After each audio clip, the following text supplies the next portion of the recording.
We'll start our next session on digital enterprise imperative, superhighway for cognitive automation. I will call upon Arvind Kasturirangan, VP and India Business Head Automation Anywhere on the stage to moderate this panel discussion. Arvind heads India Business for Automation Anywhere, is based out of Bangalore.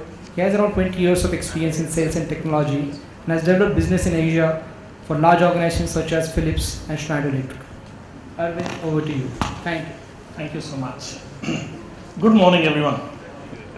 So my name is once again Arvind Kasturirangan. I'm responsible for the India Middle East business of Automation Anywhere. One of the good things about what I do is I've been very fortunate to work with a couple of hundreds of the global Fortune 1000 companies.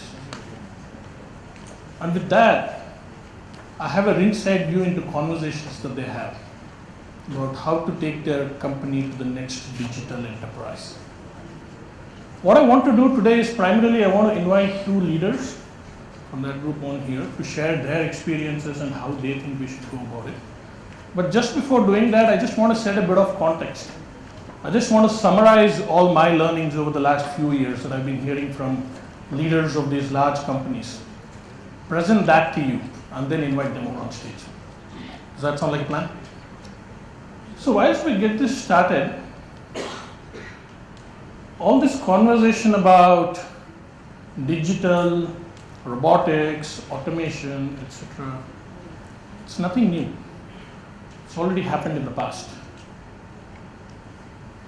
The manufacturing world went through this 30, 40 years ago. Be it textile, automotive, across board, manufacturing companies have automated significantly. What we are trying to do now is we are just trying to see how can we look back in history, how can we take that relevance and apply to what we are doing now. It's as simple as that. So it's very easy, it's very nice, jazzy to come up on stage and say, I'm going to be a thought leader and present my thoughts. But reality is you just need to look back in history. Someone stole my line yesterday. How many of you guys saw the scintillating knock last night by MS Dhoni? So in his man of the match speech, that's what he said, history repeats itself. Someone asked him exactly 5-wicket victory, last ball 6. How do you manage to do it each time? History repeats itself. You just need to look back in history. That tells you it has happened to me in the past. Very consistent. So going back to the leaders that we've been learning from and that I want to share with you, amongst a lot of questions that people ask, one of the common questions that everyone grapples with, everyone comes and talks to us, is say, I have this huge barrage of technologies. Everyone claims to be disruptive. And I have to deal with a new one every day. How do I go about this? What is the right digital technology? What is number one? I know I need to implement a few of those, not just one. What is the number one technology I should go with? What is the number two technology I should go with? In fact, the CXO of one very large bank told us that their cost of customer acquisition is $1,600. PayPal's cost of customer acquisition is $65. He said, I'm smart enough to know that this cannot sustain. Doesn't matter how large a bank I am. The CIO of one of the large insurance companies told us, everything that I do on a daily basis, everything that's in front of me, I can see that 80% of that can be on the cloud tomorrow. I see all the elements in front of me. And someone's going to come and disrupt this whole thing. What do I do to stay relevant? So when we started thinking with these people, when we started working with them, we realized this is not the right question. Saying, how do I deal with the barrage of new technologies? The right question is, how does success look?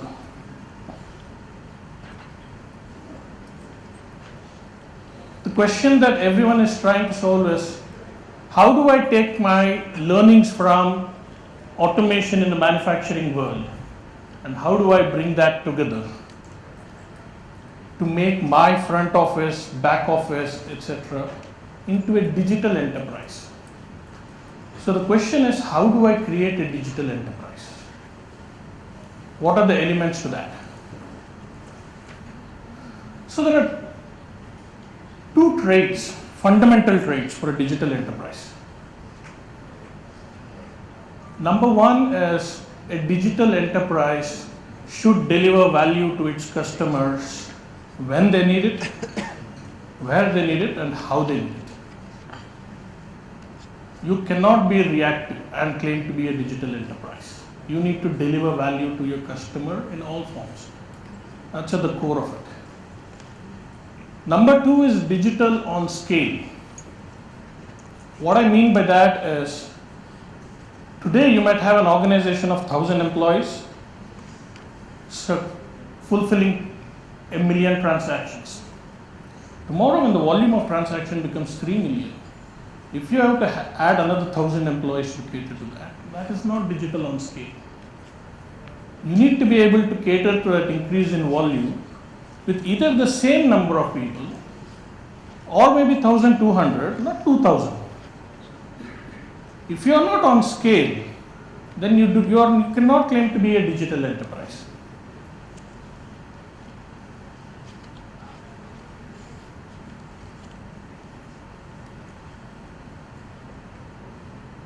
So then again comes back to the question. The question was, what technology? I have a barrage of technologies hitting me. What is the right technology to use? Fine, I understand the problem statement now. It's about setting up a digital enterprise. I need to be on scale. I need to deliver value to my customers. But to answer this question, we need to think about what is a disruptive technology. How do you identify one? The anatomy of a disruptive technology has three parts to it. Number one is it needs to solve 80% of your problem at 20% of the cost. 80% at 20% of the cost. The world doesn't care about perfection. It's only us, a few of us, who want complete perfection, where we want to look at 100%. But what you need to solve is the bulk of your problem, 80% at 20% of the cost, and you need to do that fast. Number two trait of a disruptive technology is it needs to remove friction. Now, what do I mean by that?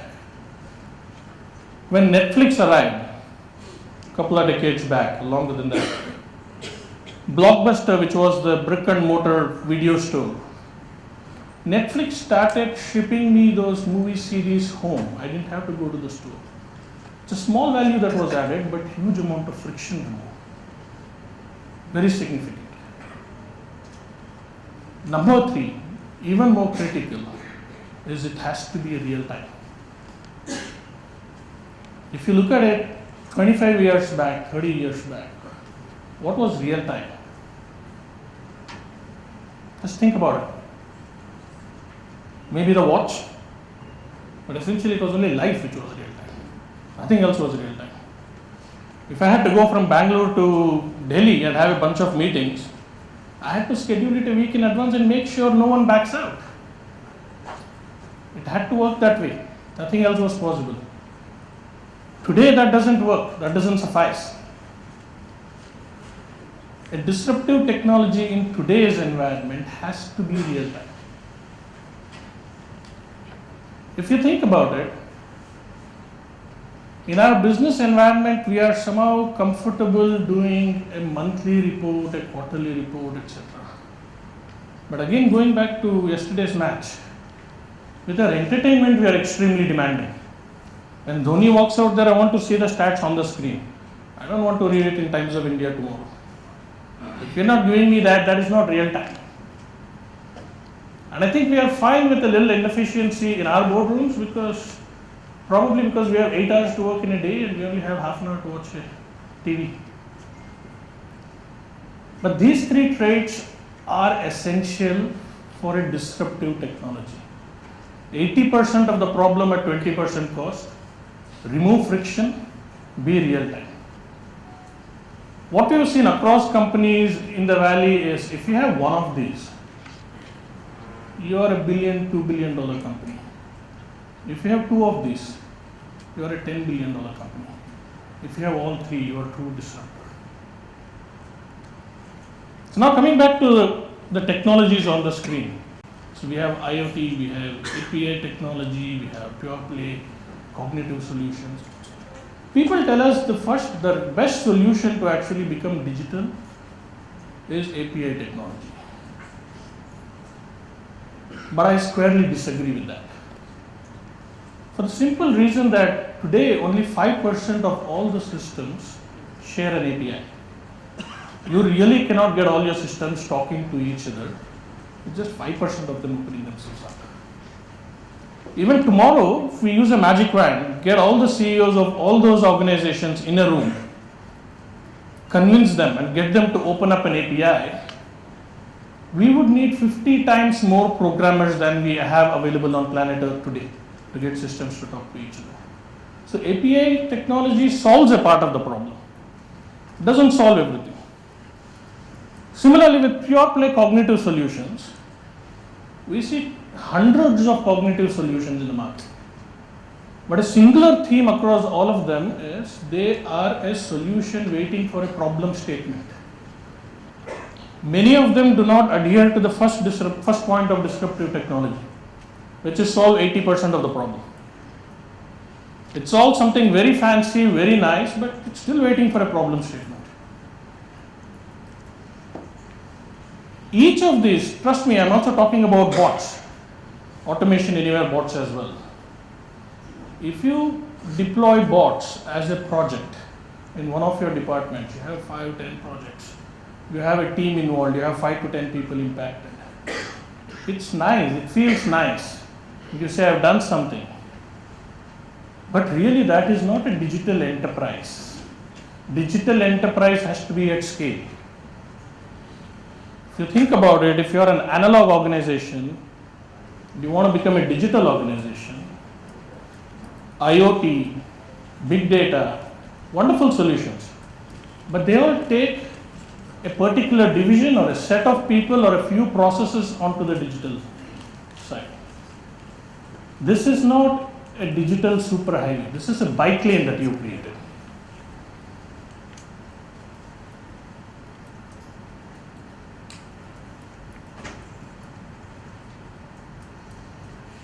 So what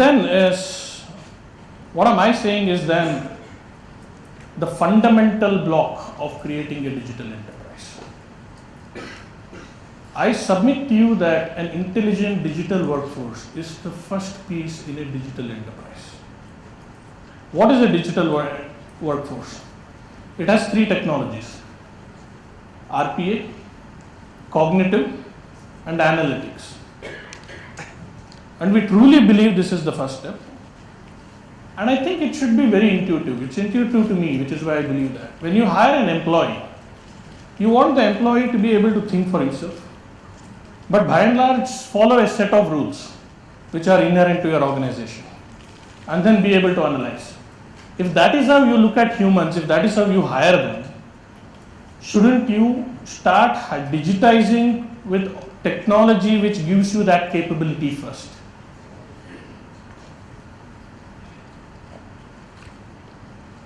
Does this technology qualify for what I said for digital enterprise? It should deliver value to the customer when you want it, where you want it, how you want it. This is technology that can be deployed on-prem, on the cloud, on virtual machines. It is technology which can also scale up and scale down. You can create fungible capacity.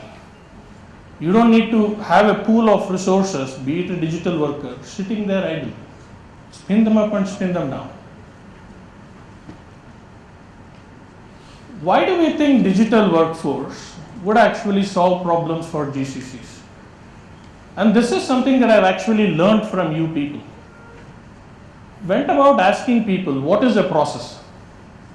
And these 6 steps is what I heard consistently from everyone. Every process has 6 buckets: data capture, data enrichment, data validation. Then you perform the process, then you reconcile the data, you analyze and you report. Every process across sectors, across GCCs, across departments have these 6 buckets. If you have your data in a very structured format, RPA, robotic process automation, can actually process the entire 6 steps. If you have data in a semi-structured or unstructured format, you would need cognitive capabilities to be able to interpret that data. And finally, you need real-time analytics, not analytics at the end of the month. You need to be able to use bots to actually get you value out of a transaction, not just perform a transaction. That is real-time analytics. As a leader, when my digital workforce is processing transactions, I want to start making sense of that. And I want to react in real time. These are the 3 steps. But then Samir, who's not here, he told me everyone knows about RPA and all that stuff. It's been around. Talk to me about the future.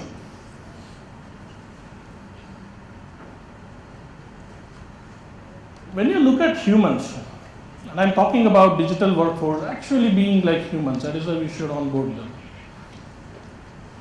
I am not good at everything. I have my weaknesses. Similarly, you have your weaknesses. But we all have our strengths. So there is no one brain which is a super brain in the human world. And that's exactly what is happening in the cognitive world as well.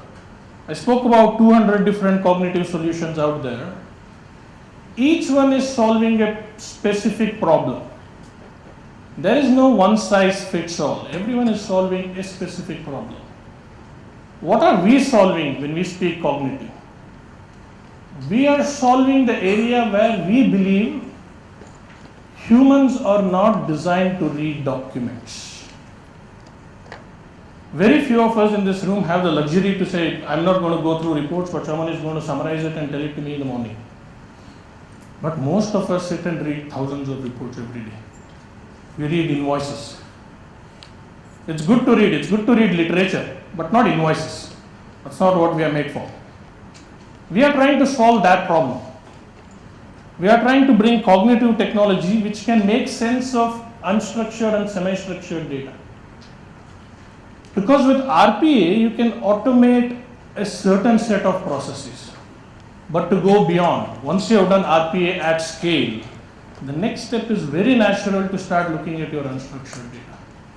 And that is the problem that we want to solve. And that is the problem we want to own and be very unique in our proposition about it. There are other technologies out there solving other pieces of the puzzle. The right way to go about it is not to try and solve everything in the world, but to solve something which you believe is inherently going to add value to what is already happening in the market, and then link it up with other technologies out there. Let me talk about the cognitive solution that we are bringing. I have a driverless car there. I'm not claiming we do that. So Google does that very well. DeepMind does that very well. But what we are doing has a lot of parallels to how this works. There are 3 steps to this. Number 1 is classification. You need to be able to classify what you are looking at to determine how you want to handle it. So when you are looking at documents, which is what we are solving, you need to be able to classify documents into different buckets which are homogeneous in nature. Once you do that, it's exactly like driving a car. You need to be able to spot obstacles and say that is a tree, this is a lamppost, this is a rock. Similarly with documents, we want to be able to look at it and say this is an invoice number, this is a date, these are your itemized parts. And the third step is then you train it. It is very similar to driving a car, but we are not solving that problem, but we are specializing in actually handling unstructured, semi-structured data.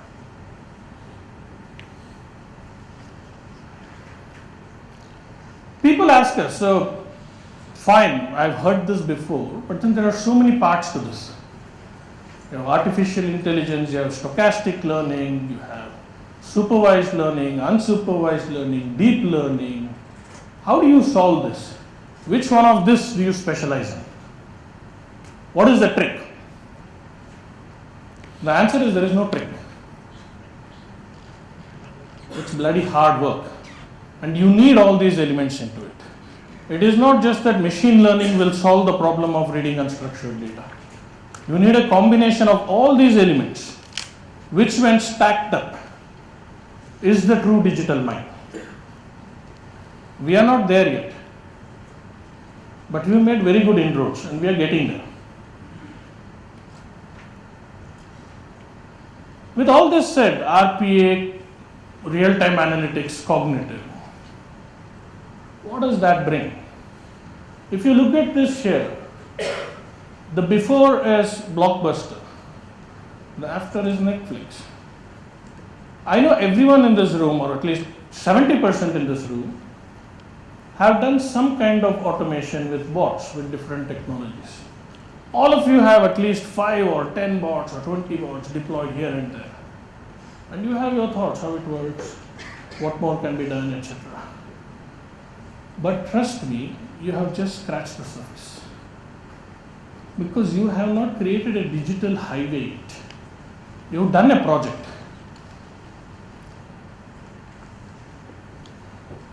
And unless, let me tell you one more thing. A lot of organizations went on this journey of automation a decade ago, back in 2007. But they never spoke about it. Maybe till they just wanted to wait till recession got over. And then they started speaking about it. So over the last 4-5 years, you hear a lot about this. And everyone's embarking on this journey. But the truth is, it was not recession which was holding them back. People who saw this, the capabilities of automation and how it can take them to a digital enterprise, simply did not want to reveal their secret sauce. And even today, when you go speak to these organizations which are deployed at scale, they will talk to you about RPA, they will talk to you about the journey they took. But trust me, do not expect them to reveal their secret sauce. Because that is what truly differentiates them from their peers. If you don't believe in the scale of this, look at this. We are looking at 3 million digital workforce by 2020. Chinese army, I am told, is at 2.5 million. Indian army is 1.6 in case someone's wondering. What we want to be to the workforce, what Uber is to transportation. We don't own the employees, Uber doesn't own the cars. We share our employees with our partners and our customers. But that is the biggest impact that we want to bring. That is the disruption we want to bring.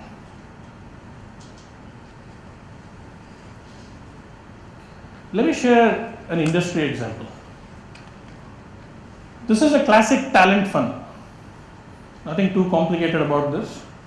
It's complicated for me because I have never handled 1,000 employees, but I'm sure all of you have. So this is from an insurance company where they have 1,500 people who process invoices. They pass it on to 300 people, whereabouts, who then collect the relevant documents, validate it, and then send it to a set of underwriters. If you look at parallels with the digital workforce I'm talking about, that's RPA cognitive. And the last piece in this case, I cannot reveal the name of the customer, is the customer used IBM's Watson to underwrite this.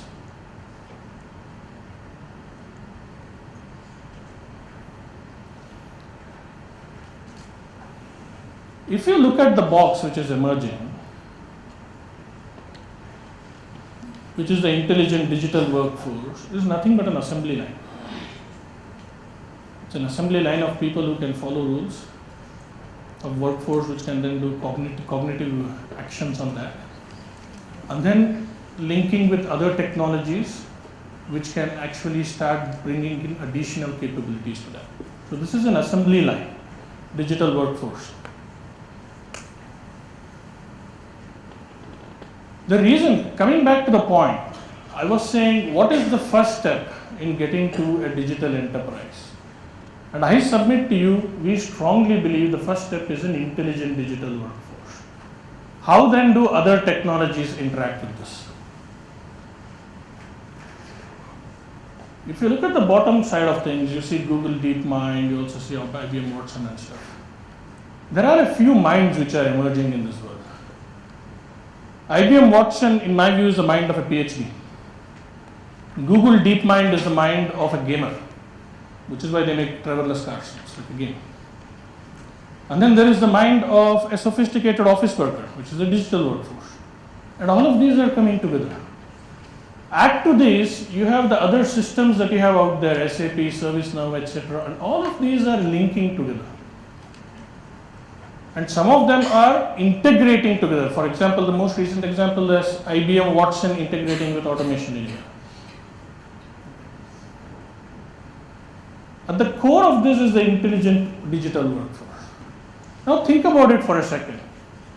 Can we replace the digital workforce with people? You have all these digital systems bringing in data, and then suddenly we slow it down.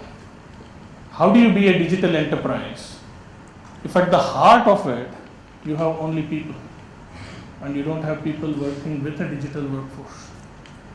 So essentially your digital workforce is at the heart of your digital enterprise.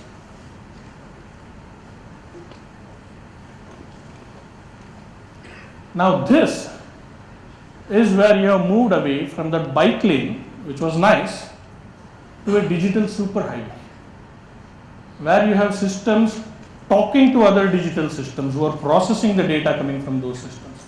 This is a true digital highway.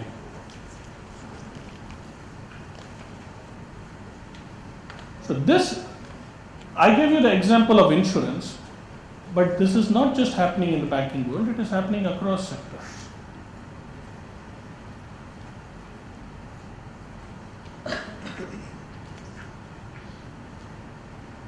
It is always fashionable. So when I spoke about digital workforce, I'm very sure some of you have this question in your mind saying, how do humans and digital workforce work together?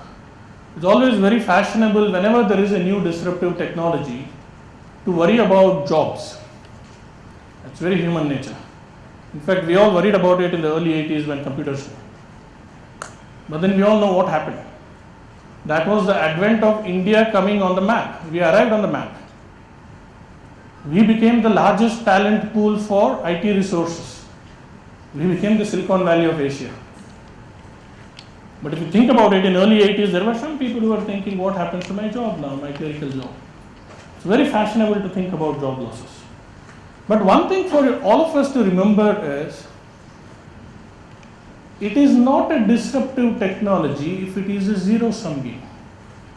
Any disruptive technology you can think of Uber. Uber did not shrink the market. It did not reduce the auto rickshaw and black and yellow cab market. It in fact significantly expanded it multifold. Any disruptive technology increases the market. It does not divvy it up or decrease it. Today we have X number of processes, and intuitively all of us know that we don't actually have enough processes.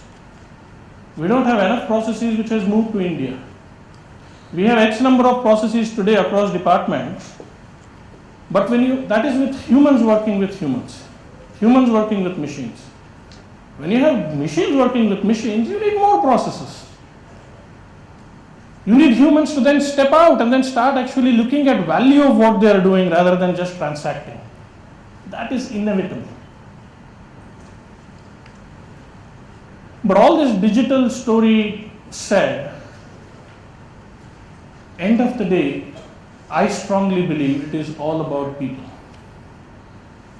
It is for people to discuss, debate, and determine what is the right set of technologies you need for your organization. As a leader, every one of us should be able to paint a picture of the future and take our teams with us and navigate through the journey. I presented to you a view of how I see the digital enterprise, which I very strongly believe in.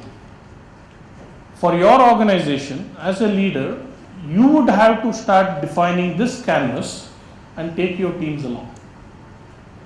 So it is largely about people still at the end of the day.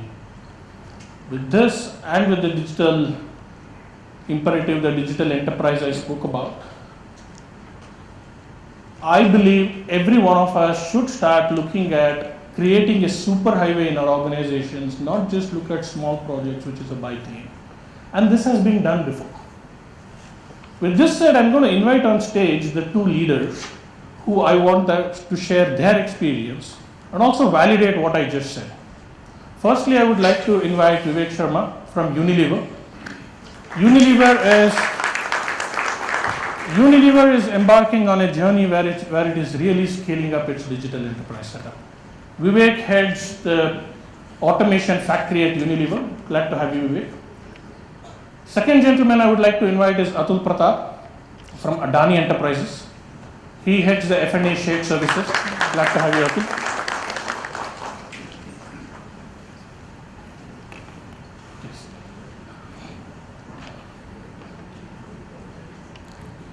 So now it's time for me to shut up, Vivek, and hand it over to you, because I see Unilever going through a maturization process where you're bringing in all your different technologies across the globe, creating an automation factory. Would be lovely to hear from you how you're going about that. So thanks for that. So I think we started our journey around 7-8 months back, and what I head now is this central COE called Automation Factory. Yeah. Whose objective is, of course, to deliver automation across Unilever clusters as well as global functions. My experience in this journey of maturation of COE, I think the starting point is the alignment within organization, right? Because some of these is a very at times, because it's so easy to develop these solutions. Most of these vendor partners, SIs, even the technology itself is so easy to consume. Many of these become showcase setup, and hence aligning across organization to really set up a central bodies to govern these and to deliver at scale is important, and that's where the sponsorship at leadership level and many such things has to be done to really align that. The second important most thing, at least we have seen, is it's very important that central setup itself has to be very nimble and agile, right? Gone are those days where we can think about, that we will govern this and all, because any such solution can be delivered in matter of days and weeks, right? So you can't become a bottleneck itself. So the central setup has to be with very different mindset. If a use case in Brazil is there, we have to think around how if it is a Monday where they have given a use case, by Friday I have something to showcase to them. Yeah, then only people will have trust within the whole organization. It's important that when we set it up in the beginning itself, the larger picture is very clear, and your ambition is very clear, so that at the day end it still is a technology, right?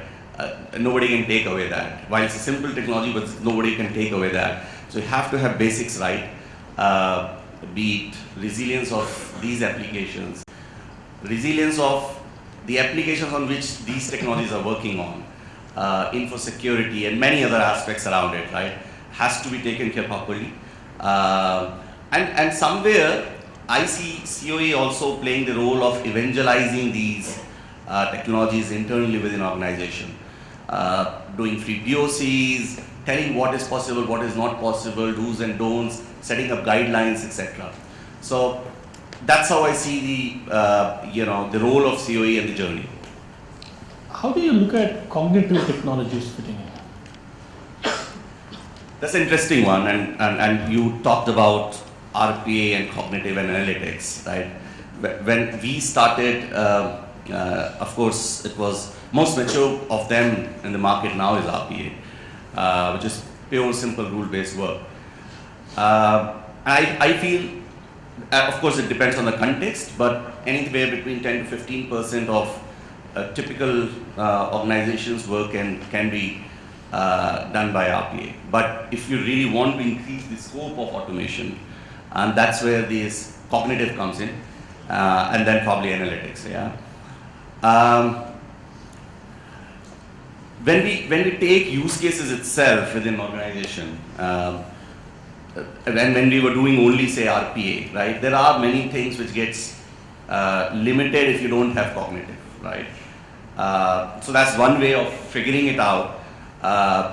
That this was an unstructured data problem, so right now I'm not able to manage it with RPA, and hence park it. And when you have cognitive skills in your gamut of solutions, go ahead and do that. So we are in the journey. We have some lot of RPAs and onboarding cognitive technologies. But I think somewhere I have seen at least that it's also about the culture within the organization, right? You might have thousands of such technologies and the whole stack could be there. But if people on the ground really don't understand and appreciate the implications of doing business using these technologies, then it's not going to work, right? And I'll take example, probably we had a lot of this computer vision and OCR and all those things, and which we talk about. And one of the, and we sell it internally, and one of the executives who has absolutely no clue about technology, and we were talking to him, talking about what all can happen through computer vision, and he was, partly he understood, partly he didn't understand, but the fact is that he's told us that, okay, is it possible that you click a picture when truck is entering my warehouse and the truck entry can be done, which is a major challenge for me because security guard cannot be trained on SAP. Yeah. Now, this insight cannot be come from central COE. So explaining that technology and evangelizing that and be able to get that insight, that is what I'm talking about as a culture, which is a challenge, but that's when we will be able to find such use cases across organization. Thank you. So Atul, Adani is very interesting to me because this is a global GCC conclave, and Unilever is a very large GCC. Adani is a very large Indian enterprise who has embarked on this digital enterprise journey. What were the drivers within Adani to do that? Yeah, I keep on getting this question saying digital journey, how does our Indian corporate compare with global corporate? See, the imperatives of being digital remain the same, be it an Indian corporate or a global corporate. As you said, right, defining the success factors at the very beginning is extremely important. While the cost efficiency, cost optimization will always be the usual suspects. For us, we are very clear that what we wanted to achieve is the control. It is the surprise-free operations, zero tolerance on that, and each task should perform in a manner it is designed to do every time and each time. So that was one which was, really helpful for us to drive home the imperatives of why we are getting into a digital enterprise, and then all other pieces of the puzzle, be it AI or mobility or now we're talking about dynamic workflows, start getting into the picture. And we being an Indian corporate, actually, if you ask me, we are in a much better position because of the proximity of the decision-making centers within, right? So it was quite, if you ask me, it was quite easy from that perspective, as long as we are able to articulate. Just to build on that, I know you worked in MNCs, you were a consultant prior to being at Adani, etc. Is the process of selling this concept within a large Indian enterprise different from selling this concept to a multinational company? I would not say so. So I'll share with you what we did is when we did a small POC of the bank reconciliation process, right? At the very inception, we created a 2-minute video for that. Any meeting which I used to go for the top management, I'll say, just hold on, I'll start with my discussions and everything else. Just bear with me for 2 minutes. Let's see this 2-minute video, and we used to play the video of the and everybody used to see a bank site getting opening and then downloading the statements, opening the SAP, getting into SAP, getting the BRS done, and then putting out the bank reconciliation statement. I think that was the one point where we were able to sail through very easily and get the management buy-in. The second part again is it is not only the management buy-in. I think what is the change management at the ground level, which Vivek also talked about, is extremely important. We did almost 9 to 10 road shows with almost 500, 600 people, because these are the people who work on the ground. These are the guys who will actually ideate. These are the guys who will participate in an automation of a process. These are the guys who will ensure success of the process, right? So these are a few things which we did a bit differently than you do typically in a corporate environment to do. And then, those road shows, those discussions with the management, those videos, real-time videos of our own SAP bank statements getting open up. I think that's not the one which was really helpful in getting through it. Vivek, back to you. I have a strong vision that India would be the automation hub, or India needs to be the automation hub for many reasons.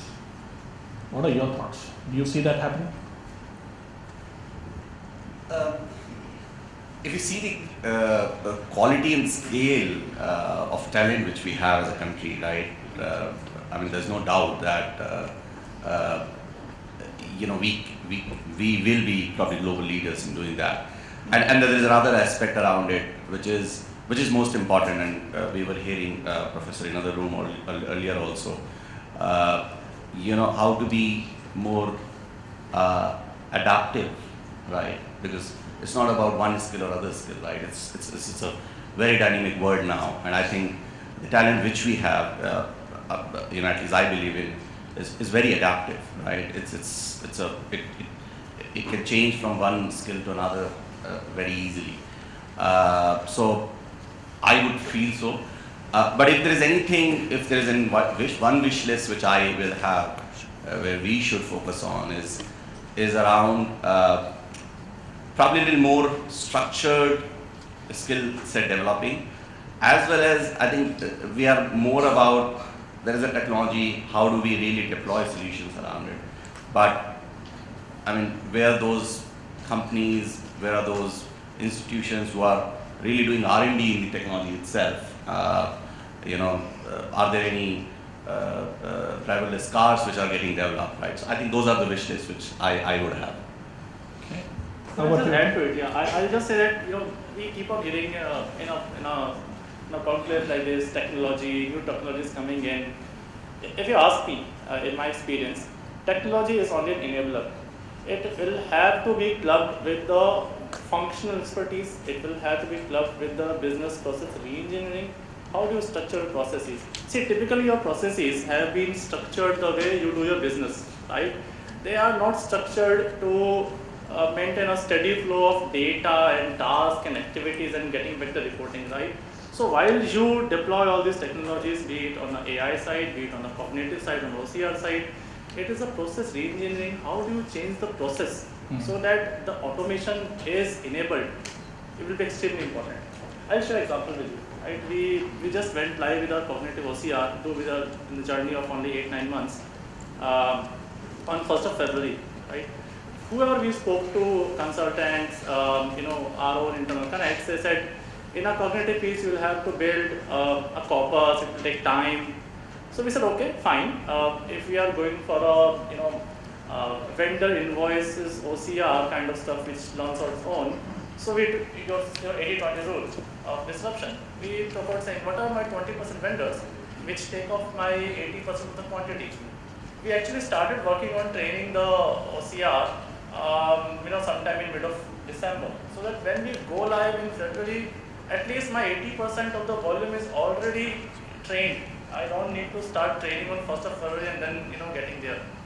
Right? But having said that, I will also say in terms of cognitive OCR, because that's what we keep on hearing, is in last couple of months have our journey been really stable and sturdy through this cognitive part?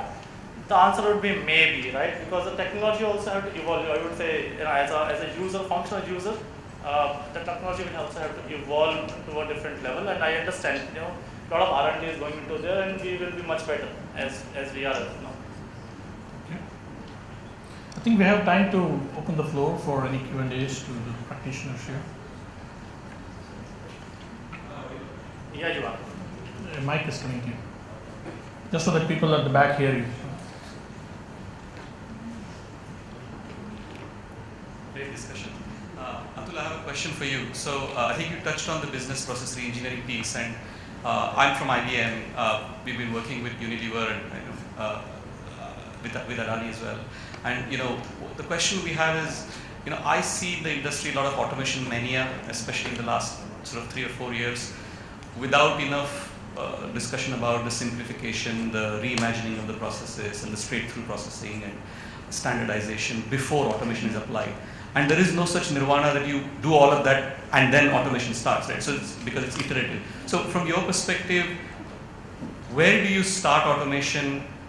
Do you do that in parallel with BPM and straight-through processing? Do you see that sort of hand-to-hand or hand-in-hand, or would you say that there needs to be 80% of BPR done first before you start automating? What's your perspective on that? See, I would say it depends, right? However, it's like a chicken and egg story. There is no point waiting for a BPR to get over before you start getting into an automation kind of stuff. And at the same point in time, it is not advisable that you start with the new technologies without seeing your BPR. So you have to actually see at what level of maturity your current processes are, and basis the assessment of the maturity of your processes, you take a call. If you are already at a level wherein your processes are simplified to a large extent, you can start away with with all this cognitive part and OCR part and the AI part and RPA part. But if you believe that the processes in terms of simplification, in terms of optimization are at a nascent stage, then you might like to say, oh, hold on, let me just do something around that in the next 6 to 7 months, weeks, whatever time it takes, to bring it to a level wherein, I always hear this line, which I love it, saying that, will robots take the jobs from humans? And somebody said, no, it will take out the robotic part of the jobs from the humans, or humans can do better activities. But you will have to define in a sequence of events what are the activities which are robot part of the activities, which is done by the robot or cognitive or AI, and what are the part of activities which are high level analytics and requires human intelligence. Define your level of maturity, and then decide the course of action.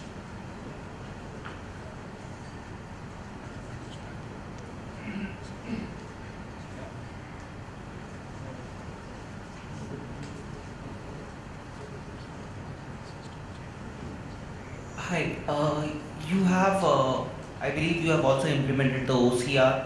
You have tried your hands on it. So, how's your experience in using the OCR? My question is more like, whatever I heard from both of you, that okay, you were reading invoices for your warehouses and all, for which I believe that it would be a standard of your, like the trucks coming in, it would be your own system. So the invoice is in a standard format.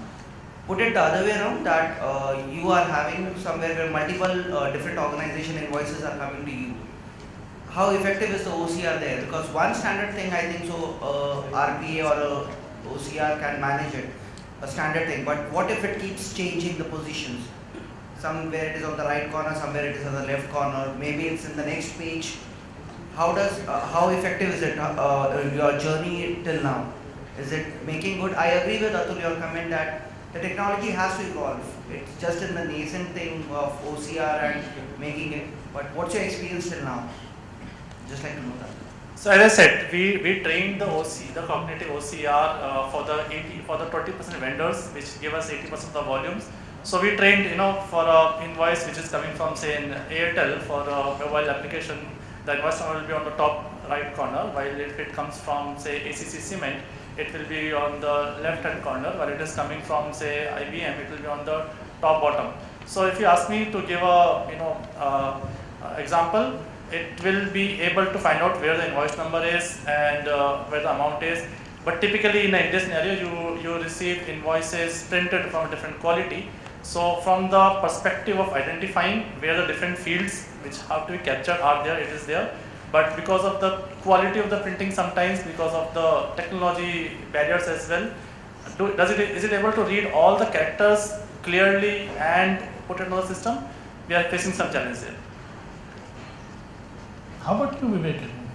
Unilever, the number of vendors you have, a few 100,000? It's much more than that. So, but yeah, I mean, we are in the nascent stage of intelligent OCRs, right?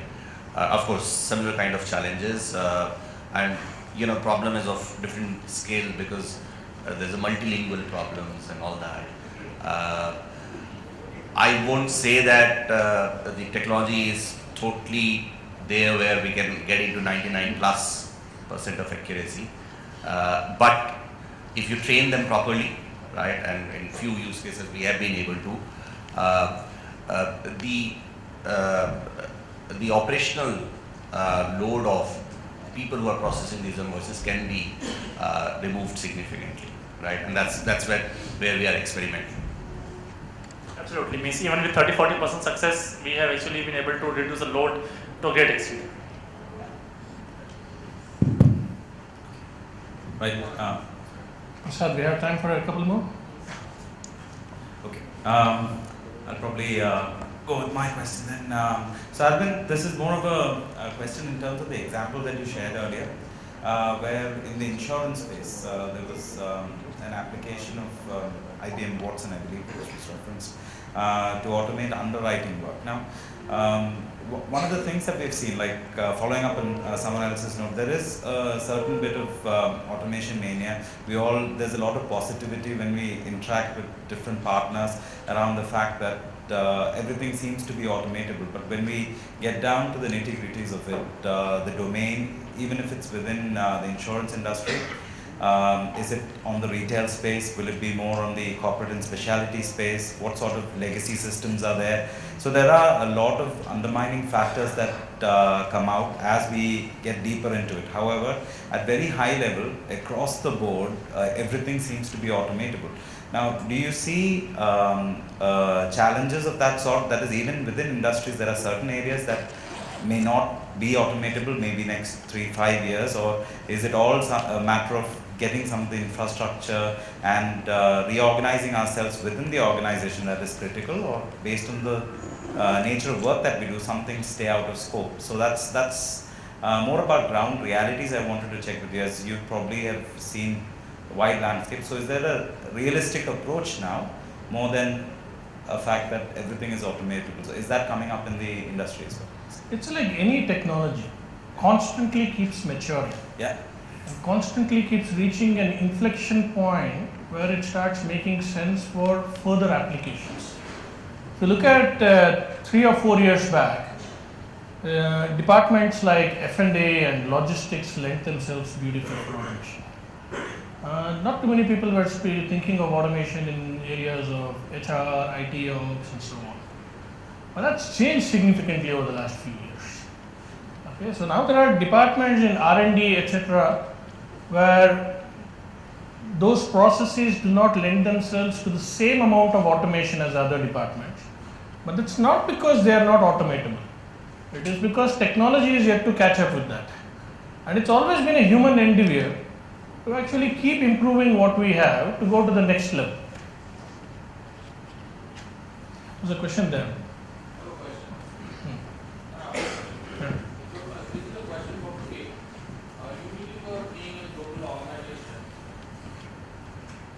What is your view on, as you think about a COE, okay, on RPA or automation, how difficult or how is it easy for you will be to scale it up globally? So for example, the example you gave us on a Brazil, your actual value is on a market which is not somewhere in the world. How difficult it is to automate a process from somewhere else in the world? And if you have to scale this up tomorrow, what do you think about, what's your vision on how do you scale this RPA COE or automation COE across the globe? So there are 2-3 aspects around it. One is really we are running COE, right, and which is global in nature. But we ourselves have to be fully convinced about there has to be some value which COE is actually adding on, right? And what are those aspects, right? And to me, probably managing technology stack, infrastructure, 24/7, support, because it's easy to develop these solutions, but much more difficult to even sustain and run those solutions. And few more aspects around it, which a central setup for sure has to bring in, right? Which now across organization we have been able to align, because when we allowed everyone to do POCs, everyone struggled in these spaces, right? You can easily deploy a solution in a desktop, but how do you sustain it in future, right? So I think that value people are able to appreciate, and it's important when you set up COE, you talk about it, you sell that proposition, value proposition across, so that people can have full alignment what COE will do. But when it comes to delivering those solutions, that's where you have to be a lot more nimble. So for example, I took Brazil example. I doubt if sitting here only having 4-5 consultants, I can deliver something in Brazil, right? You have to have a very different model then. How in weeks and days you will deliver automation solutions. So you have to have local partnership with business, your IT counterparts there, local teams. You have to have local vendor partners there who are supporting the process side of it. So that, and you have to develop those frameworks, which then these handoffs can happen, and then things can be turned around in matter of days, right? So that's the model which would be different for different organizations depending on the context, but there has to be framework which can meet the expectations which these technologies probably demand for. Question to you, Arvind. In your experience, how have you seen organizations demonstrating the ROI of automation? Do they put a dollar value to it, or do they say the number of hours that got saved? How in your experience organizations have given that value? I have one more question. You mentioned in the beginning that most of us at some stage tried building automation and bots, right? But I think where some of the organizations have failed is to take it to a scale that is possible. So in your experience, what are some of those ways where some of the successful organizations have tried taking this to a scale which is required, rather than just attempting to do few POCs and it stops there? Organizations who have done it at scale and have really moved the needle are organizations who have defined their ROI metrics. Cost is one element of ROI, but it's just one element. You need to define what are all your success metrics. Okay, is it efficiency? Is this reduction in errors? Do I want to do more with the same set of resources? Organizations which are able to articulate this well early on in their journey have successfully realized ROIs in as little as 6 to 9 months. But organizations who say, okay, let me actually dabble in this, and then let me just look at one or two elements without actually making this a company-wide initiative, have always come back to the drawing board and asked the same question again and again. In fact, I'm from a technology company, and all the success stories and all people putting the technology to real use are leaders like Vivek, Atul, and people out here who actually use the technology to put it to meaningful use. And in summary, people who have had the vision to define what is their ROI early on have done very well. And my question is to you. Okay. So in your initial slides, correct, when you explained the concept of automation, we took an analogy of assembly line for digital workforce. Right? How future-proof that concept is, because at the end of the day, RPA is actually negotiating between two different systems. And as systems mature, which they are maturing pretty fast, it would be pretty soon that they would be able to talk to each other without a negotiation of RPA. So, is RPA investments would kind of give a ROI, or kind of they would become obsolete pretty fast? What's your view? So like I said, great many systems cannot talk to each other now. It's a very small number, 5 to 10% which can talk to each other. There are many initiatives out there which is to get more systems to talk to each other, and all of these initiatives are of the order of 18 to 24 months, if not more. RPA fits in there because RPA is an initiative which can plug the gap and it can start giving you results in as little as 3 to 4 weeks or maybe 2 to 3 months. So RPA is an immediate solution to your problem. Is that the only solution? Should you not do anything else? I do not think so. You should constantly keep looking out for what are different ways, how do you actually create the digital enterprise to make it more and more meaningful. And it is not a one-time solution. It's a constant solution. If it was a one-time solution, we don't need an IT department after we set up the company. RPA 5 to 10 years, I still see it exist in a strong fashion. But 5 to 10 years down the line, RPA would become, might probably become as essential and simplified as saying, yes, I have MS Word and MS Excel. What would then be the new landscape is the cognitive solutions that is coming around that, the analytics which needs to mature, which actually takes RPA to the next level. Sir, just one last question. Going back to the OCR question you were addressing earlier, with cyber fraud and cyber securities being at one hand, the invoices being technology challenged at the other hand, how do you convince the stakeholders to go for the invoice processing fully on, or at least 80% on? With OCR also being a challenge, the invoices obviously are not technology friendly in most of the cases. How do you actually go and convince the stakeholders that yes, we need to do this and we need to go invoice processing fully on?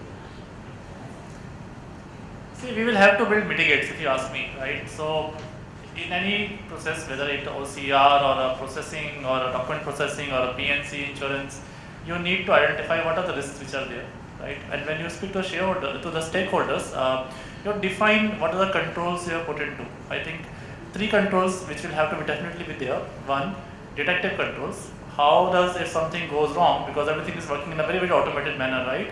How will that, if something goes wrong, how will they get detected, right? And then the usual culprits of preventive controls and the corrective controls are there.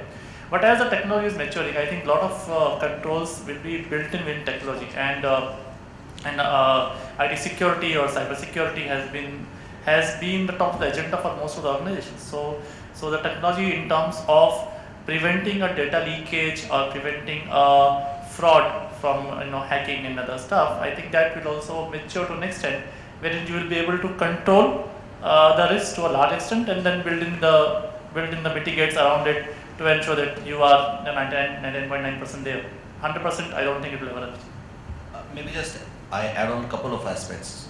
For all these technologies, it's important that we work with the info security organizations, right, within your organization, because they bring in a lot of other insights, what is possible, what is not possible. And second thing, I think while we are developing say simple RPA, and I'll take example of payment processing, right, and the moment you start automating end to end, right, there is a risk which today human is actually putting that judgment that okay, no, there's something looking wrong, right? It's important that those aspects are taken care. So either the human machine interfaces of that nature, anything of this sort, put it to human, rest of the machine, or we use something of analytics, for example, anomaly detection and things like that as part of whatever you are automating, so that those kind of risks are taken care of. And these are very important design aspects.